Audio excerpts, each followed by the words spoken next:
Gambar apakah yang menjadi ikon pada uang Rp5.000 ini? Jawabannya adalah Danau Kelimutu, danau indah di Pulau Flores, Nusa Tenggara Timur. Danau Kelimutu terletak di Gunung Kelimutu, Kabupaten Ende, Pulau Flores, Nusa Tenggara Timur. Gunung yang masih terhitung aktif hingga sekarang ini tercatat pernah meletus dahsyat mengeluarkan lava hitam dan letusan pada 1830 silam. Tahun 1869 hingga 1870 letusannya disertai aliran lahar dan letusan terakhir terjadi pada 1968. Berdasarkan jenis erupsinya, Gunung Kelimutu dapat mengeluarkan lava, gas, serta debu vulkanik. Nama Kelimutu sendiri merupakan penggabungan kata keli dan mutu. Keli berarti gunung, sedangkan mutu berarti mendidih.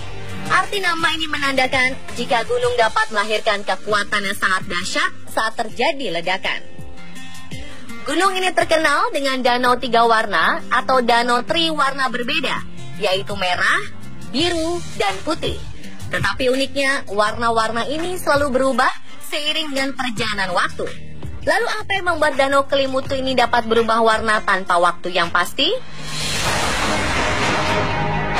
Benarkah mitos tentang danau ini saat perubahan warna terjadi berkaitan dengan bencana alam dan sebagainya?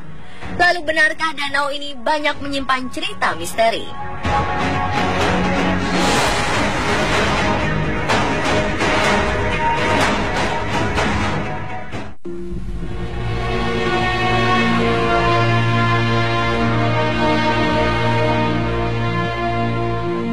Luas ketiga danau ini sekitar 1.051.000 meter persegi dengan volume air 1.200 juta meter kubik. Batas antar danau adalah dinding batu sempit yang mudah longsor.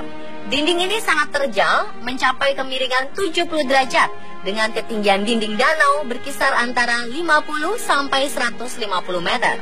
Hampir seabad lalu, yaitu 1915, peneliti asal Belanda yang juga diyakini keturunan salah satu suku di Kelimutu, suku Lio, bernama Van Soestelen, menemukan danau ini. Keindahannya makin dikenal luas setelah Yai Polman melukiskannya dalam tulisannya pada 1929. Sejak saat itu, banyak wisatawan yang datang mengunjungi danau ini. Dan sejak 26 Februari 1992, kawasan Kelimutu ditetapkan menjadi kawasan konservasi alam nasional. Ketiga danau ini juga memiliki cerita rakyat tersendiri.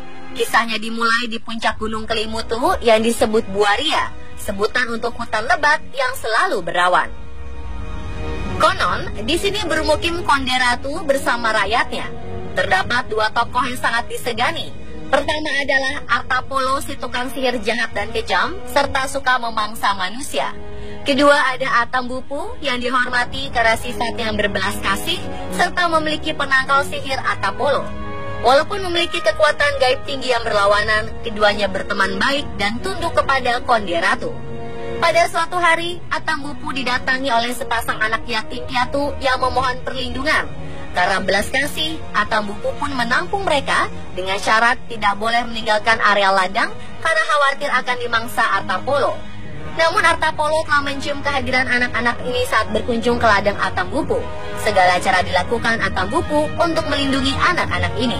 Salah satunya dengan meminta Artapolo untuk kembali setelah anak-anak ini remaja, karena daging mereka akan sangat nikmat saat remaja. Artapolo pun menurutinya. Berjalannya waktu, mereka beranjak remaja atau menjadi Ko'ofai, sebutan untuk gadis muda, dan Nuamuri, sebutan untuk pemuda laki-laki. Mereka memohon untuk mencari tempat persembunyian agar terhindar dari Artapolo. Saat mereka berhasil kabur dan menemukan goa untuk berlindung, Artapolo murka pada Atambupu karena merasa dikhianati. Kemurkaan ini berubah pertarungan hebat, hingga menimbulkan gempa bumi dan kebakaran besar. Namun, Atambupu yang sudah tua tak sanggup lagi meladeni Artapolo dengan ilmunya. Atambupu pun memutuskan untuk raib ke perut bumi. Ini membuat Artapolo murka. Tak lama Artapolo mencium persembunyian 2 remaja yang dicarinya. Di tengah keberingasan Artapolo yang keterlaluan, ia harus tewas ditelan bumi. Kedua remaja ini pun menjadi korban. goa tempat persembunyian Ko'o-Ofai dan Nuwamuri runtuh akibat gempa dan menguburkan keduanya. Beberapa saat setelah kejadian di tempat Atambupu raib ke perut bumi, timbul danau berwarna biru. Di tempat Atapolo tewas, terbentuk danau berwarna merah darah yang selalu bergolak. Sedangkan di tempat persembunyian Ko'o-Ofai dan Nuwamuri terbentuk danau dengan warna air hijau.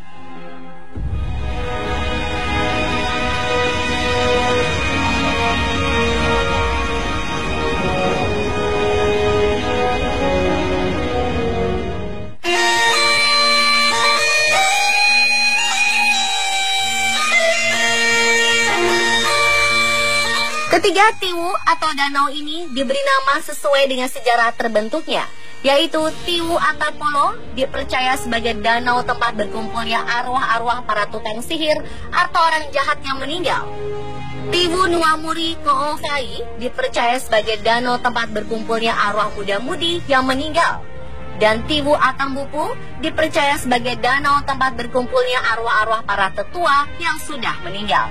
Hingga kini masyarakat percaya bahwa siapapun yang meninggal, maka rohnya akan berkumpul di tiga danau ini. Sesuai kepercayaan penduduk setempat, saat danau ini berubah warna, maka mereka harus melakukan tradisi berupa pemberian sesajen bagi arwah-arwah yang telah meninggal. Biasanya akan diadakan festival Patika, dalam bahasa setempat berarti makan.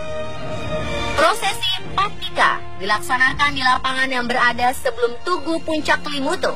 Prosesi diawali dengan tarian adat yaitu tari gawi yang dipimpin oleh ketua adat setempat. Dilanjutkan dengan prosesi peletakan sesajen untuk leluhur.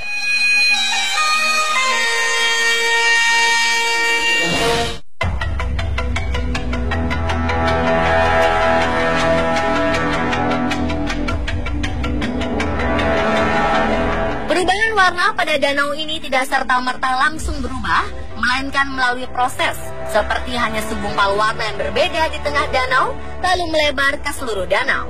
Perubahan ini hanya dialami oleh satu danau dalam setiap waktu. Tercatat, sejak 1915, ketiga danau ini mengalami beberapa kali perubahan warna dengan jumlah yang bervariasi antara 17 hingga 44 kali. Data di Taman Nasional Kelimutu menyebutkan, sejak 1915 sampai 2011, tercatat Tiwu Atapolo dengan luas 4 hektar dan kedalaman 64 meter sudah 44 kali mengalami perubahan warna.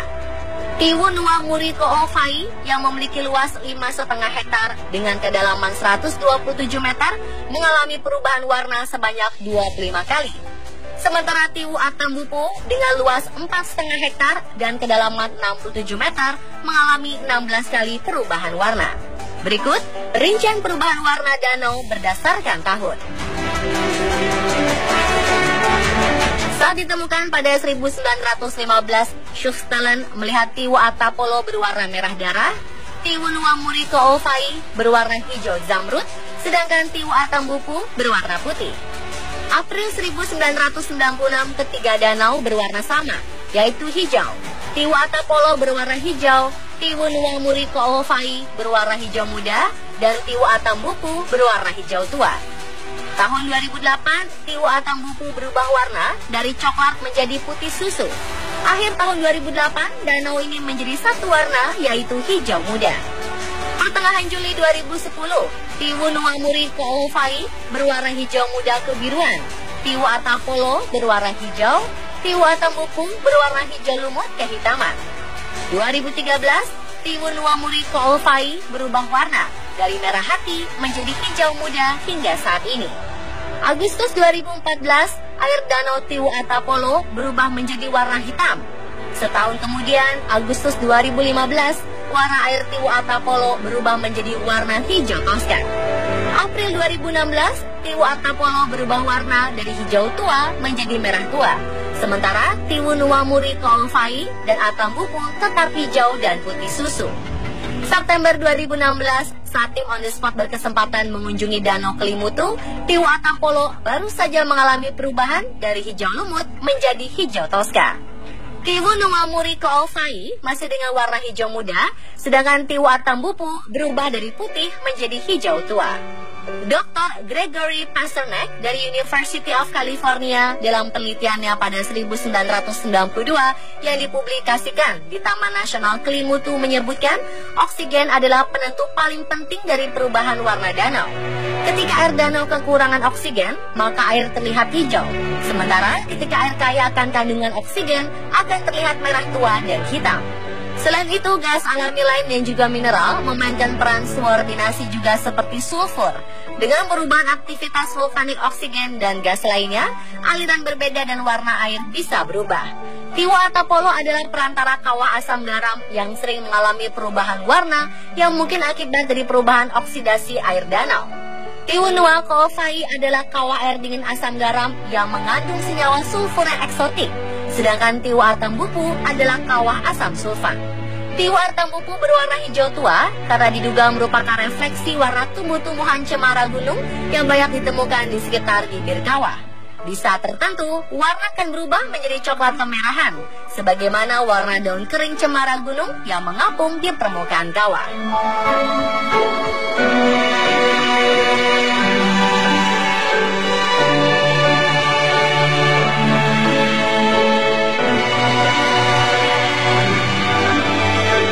Masyarakat sekitar percaya perubahan warna danau Kelimutu bukan hanya fenomena alam biasa, melainkan juga sebagai pertanda awal terjadinya suatu peristiwa besar. Masyarakat Antiklio di daerah Kelimutu meyakini kawasan Kelimutu sebagai tempat yang sangat sakral, yakni kampung arwah leluhur mereka. Itu sebabnya mereka yang berkunjung ke daerah tersebut dilarang berbicara sembarangan. Lalu bagaimana masyarakat suku Lio menjalani keyakinan mereka terhadap Danau Kelimutu yang diyakini sempat meramalkan bencana di Indonesia? Mereka juga percaya bahwa mereka dapat saja melihat beberapa roh orang yang berjalan menuju danau, pertanda ajal akan menjemput. Benarkah demikian? Simak lanjutan informasi selengkapnya esok di jam yang sama hanya di On The Spot.